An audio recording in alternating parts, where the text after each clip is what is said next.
the father of the space age. That's what they call him. You know what he said? I'm not the father of the space age.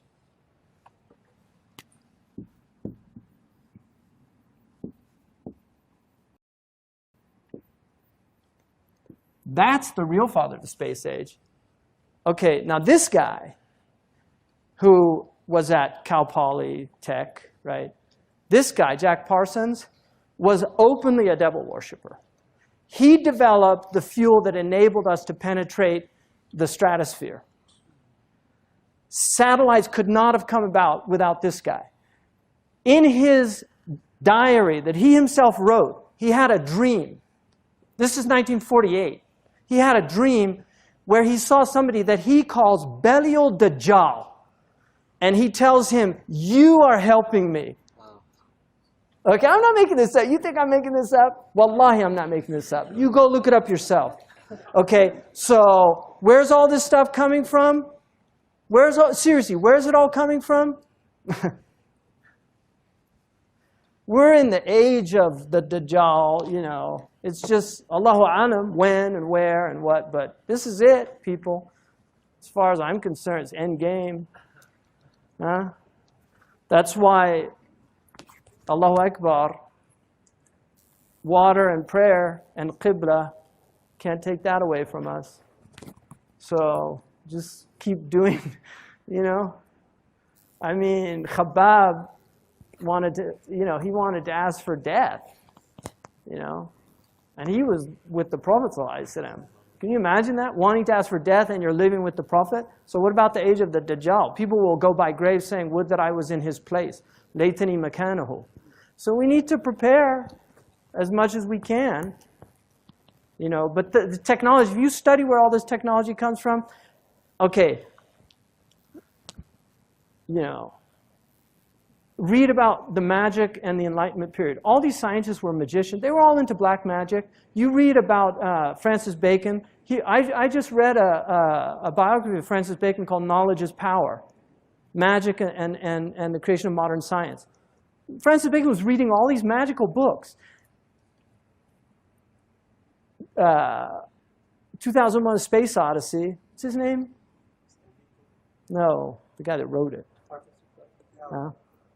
Arthur C. Clarke. Arthur C. Clarke, great technologist. He actually has most of the patents that enabled the satellites, right? If you look at his interview with BBC in 1961, where he predicts the internet, he predicts the cell phones, he predicts texting. He said that by the year 2000, people are going to have handheld devices that enable them to talk to anybody anywhere, right? Arthur C. Clarke said, and he has 3 laws of technology. One of his laws is no technology reaches a level of complexity except it becomes indistinguishable from magic. So, you know, I don't know. I'm not a big fan. I'm not a Luddite, right? I'm using a microphone right now. I'm not a Luddite. But this whole worshipful attitude towards technology, to me, is really stupid. And if you want to read an interesting book, it's called Giving Up the Gun, which is about the fact that the Japanese chose consciously to ban the gun. And they did it because of the samurai lobby. Because the samurais thought it was disgusting that a man could spend 30 years becoming a master swordsman and some idiot could pick up a gun and just kill him. They just thought it was just so unaesthetic. And so they outlawed the gun, even though the Japanese were making the best guns in the 16th century on the entire planet. They had solved the problem of the water because they used to go out when it was wet or damp and the powder got damp. They actually had waterproof powder kegs in their guns in the 16th century. And we know Japanese technology. I mean, it just took them a little while to get used to the cars, and now they're making better cars than any of the American cars. I mean, the Japanese have itqan when they do things, but they outlawed the gun.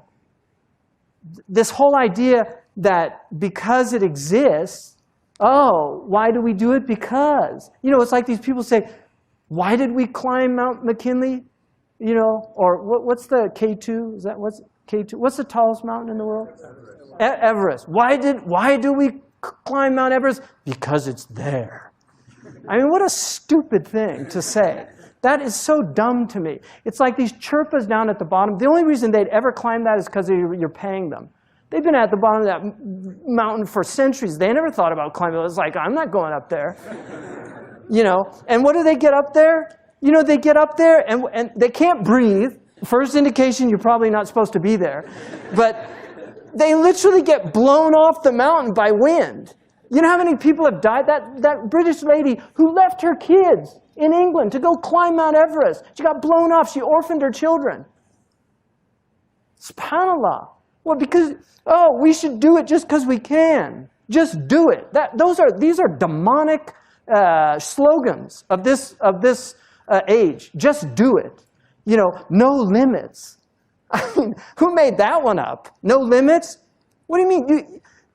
All you are is limits. You're limited in your space. You're limited in the decibels that you can produce. You're limited in your breathing. You're limited in your intellect. Everything's limits. No limits? What are you talking about? Stupid people. Seriously, just mad people. Anyway, time to pray.